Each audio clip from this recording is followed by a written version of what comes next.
what happens is when you move, if you're moving in one direction, if you remember this for some physics course somewhere, you will have a tendency not only to go in that direction, but you could go, your body in fact can go in the opposite direction.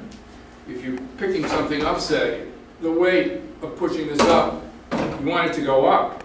But if the ground was very soft, you could pull up, you would sink right down into the ground rather than lift it, particularly in something like a table.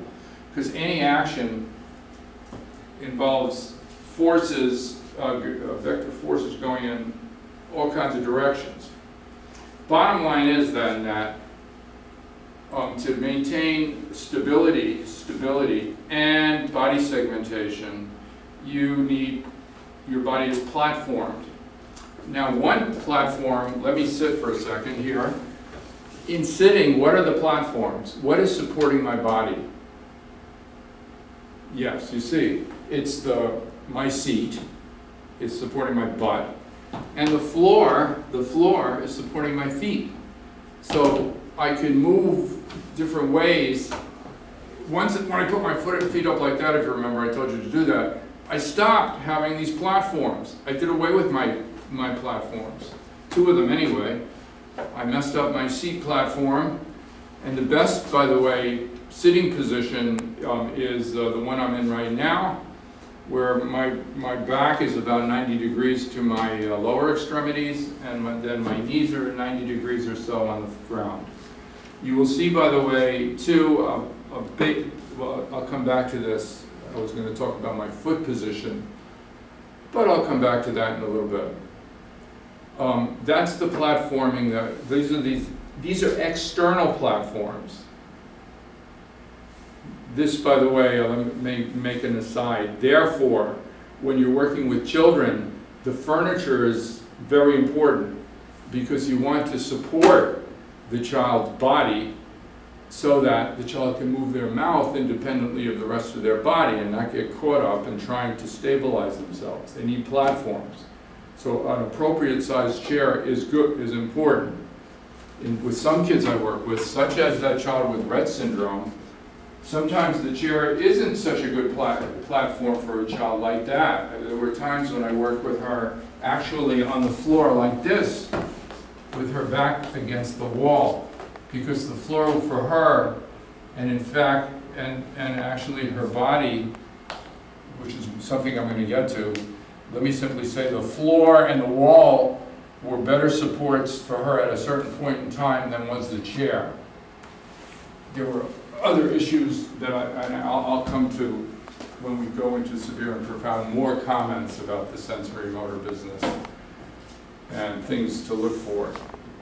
But let me say this, and I just edited myself as I was sitting on the floor there. We don't only have platforms outside of our body. Interestingly enough, we have platforms built into our body.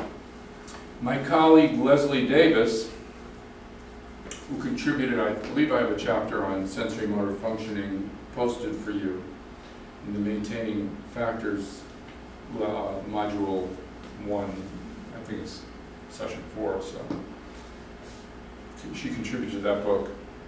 She's a colleague of mine, and she said, what you want at the lips, you get at the hips. What you want at the lips, you get at the hips. And what she meant by that is the following, that the pelvic area is a platform. It's a platform for rotation and counter-rotation, but it's also a platform against which we move. So it allows movement. It helps segment the body because it resists movement. Our hips resist movement.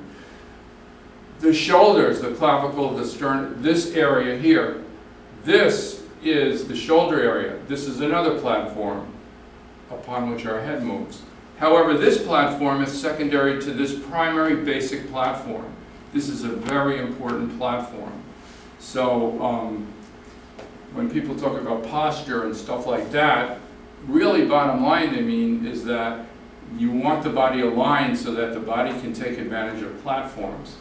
In fact, all major joint areas are platforms. So as you go from proximal, again, which is midline chest area, head area, proximal area of your body, to the distal, D-I-S-T-A-L area, which is out there. You are moving, in order to perform, by the way, skilled motor acts, such as drinking from a cup, which I need my caffeine. Skilled motor acts, moving out into the world. Every movement needs to be platformed, supported, resisted. And it's the major joint areas that resist movement. I think somebody may be reporting here on athetosis, athetotic cerebral palsy. I will say at that point that one of the problems what characterizes athetotic cerebral palsy are writhing kinds of movements. And what the child or adult with athetotic cerebral palsy cannot platform movements, cannot resist movements. And that makes it very difficult to move, to direct action somewhere. So keep in mind, platforms are important, that these are major platforms, and that you want to make sure that, when you're looking at stability, you're looking at also platforming. And you may be working with an OT or a PT to facilitate stability and body segmentation. And body coordination, meaning using parts of the body independently and then using them together intentionally. Related to that is the idea of, there's a term called range of motion that you may be familiar with, which has to do with how much motion and what kinds of motion parts of the body are capable of. And if the child has tonicity or body stability, body segmentation or coordination issues, range of motion can be restricted. And you need a certain range of motion to articulate. And you need a certain range of motion to actually develop language content, form, and use. What I want to move into is reflex patterns, which are actions that are built into our body and that we should be sensitive to, coordinated actions that we should be sensitive to.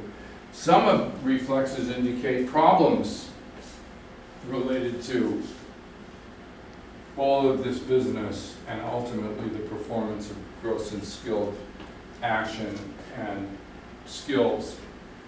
And some reflexes are good and support us. In fact, all reflexes have a function, but some reflexes start in children at an early age and then disappear. And if they stay, they cause trouble. Other reflexes come in and stay for your whole life, and they help us. For example, the gag reflex, that's a good thing. That helps us. We'll talk in a minute about the asymmetric tonic neck reflex. That's a reflex that helps a baby until they're about 4 months old, and then it can be interfering if it doesn't go away. It typically does. Sometimes it doesn't. So I want to talk about reflexes and then developmental sequence of motor development underlying locomotion and the manipulation of the environment.